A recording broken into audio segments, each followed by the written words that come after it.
Welcome කියලා පිළිගන්නවා. ඔයා මේක තුල ඉන්නේ SL විසලා YouTube channel එකත් එක්ක අද මේ වීඩියෝ එකෙන් ඔයාලට කියලා දෙන්න යන්නේ ඔයාලගේ ෆෝන් එකට සිග්නල් එන්නේ නැත්නම් අන්න ඒක හදා ගන්න විදිය.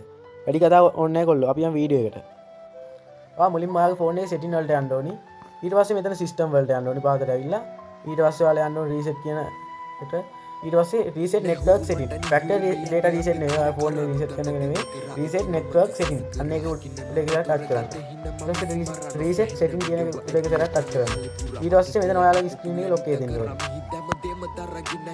ඊට පස්සේ ඔයාලා මෙතන රීසෙට් සෙටින් කියන එක ඉස්සරහ ඔබන්න. මේ මැසේජ් එකක් එනවා. ඊට පස්සේ ඔහොම කට් වෙලා ආයෙ යන්න ඕනේ. එන්න මෙතන තියෙන කනෙක්ෂන් කියන එක. කනෙක්ෂන් වලට ගිහිල්ලා මොබයිල් නෙට්වර්ක් එකට යන්න ඕනේ. ඊට පස්සේ ඔයාලා බලන්න ඩිෆෙක්ට් නෙට්වර්ක් ටයිප් එක ඔයාලගේ LTE 3G 2G auto connect කියන එකට දාගෙන ඉන්න. ඒක හොඳයි. ස්පීඩ් සිග්නල් දෙනවා. අන්න ඒක දාලා access point names කියනවා. අන්න ඒක ටච් කරගන්න. ඊට පස්සේ මේක ටච් කරගන්න. ඊට පස්සේ මෙන්න මෙතන ඔයාලගේ බොහෝ දුරට ඇත්තේ APv4 කියලා ඇත්තේ. ඒක 4 and 6 විදියට දාගන්න. මතක් කරලා ඒක දාගන්න ඕනි. මෙන්න මේකත් ඒ විදිහට තමයි ඔයාලගේ ඇත්තේ 4 and 6 විදියට දාගන්න. ඊට පස්සේ ඔයාලගේ මෙන්න මේක කියන්නේ මෙන්න මේක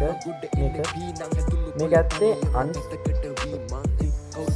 කියන එකට දාලා ඇත්තේ බොහෝ දුරට මේ උඩම තියෙන එකට දාලා ඇත්තේ.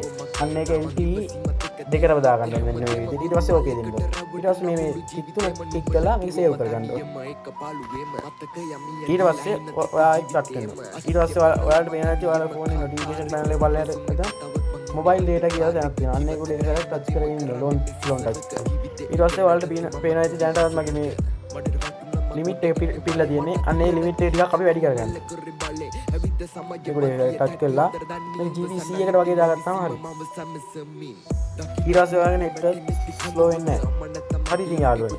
දැන් ඔයාලා ෆෝන් එක රීස්ටාර්ට් කරලා බලන්නකෝ. වෙනද තිබ්බ ස්පීඩ් එකට වැඩි ස්පීඩ් එකේ සිග්නල් යන්නේ නැද්ද කියලා. හරි ඉතින් ලයික් කරන්න, වීඩියෝ එක කමෙන්ට් කරන්න, ෂෙයා කරන්න, සබ්ස්ක්‍රයිබ් කරන බෙල් එක ඕල් දාගෙන යන්න. සුබ දවසක් ඔයාලට.